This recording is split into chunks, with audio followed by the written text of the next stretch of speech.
Hey, would-be farmer here from Central Florida. Lovely evening.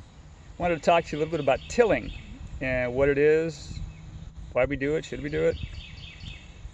I can only assume that tilling came in existence before the advent of common modern agriculture, due to an observation of a disturbance, whereas a specific person was noticing that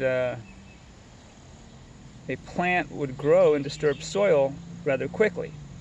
Maybe a tree fell, a branch broke, or maybe there was a disturbance due to lightning, and bam, the soil was disturbed and this plant grew. And it's like, oh wow, okay, maybe there's something to that. Now that we're starting to domesticate plants, maybe we need to stir up the soil a little bit. Quicker, better, faster crop. Okay, so they did that and it worked, and they were like, well, okay. Now they didn't know exactly why this happened, but it worked. Well, what does happen? It when we disturb the soil, we're flushing it with air, and that air wakes up all these microbes, and it infuses them with an invigorating desire to eat and reproduce, and then they strip the humus that has been there for thousands of years in development, this layer of carbon, hydrogen, oxygen, and nitrogen primarily. It strips the minerals and the elements there, and they're now available. Well, okay, it does that. It goes to the rock particles and it gets those minerals as well. It makes those all available, and you have tons of stuff. Plants produce very well. Of course, it's more stuff than the plants can use.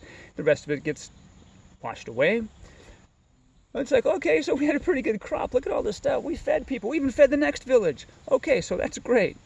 So the next year they do the same thing. And they do it again and again. And pretty soon, there's no minerals left. The elements are gone. The fertility is gone. So they have to go to what? Another acre somewhere else, either the next village or the next county.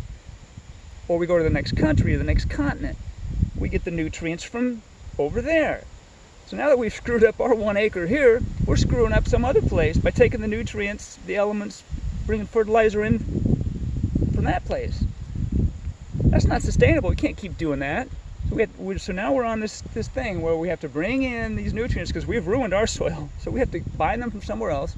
There's transportation costs. There's fuel costs and all. This is not sustainable. This is why in permaculture we don't till. Generally we don't till.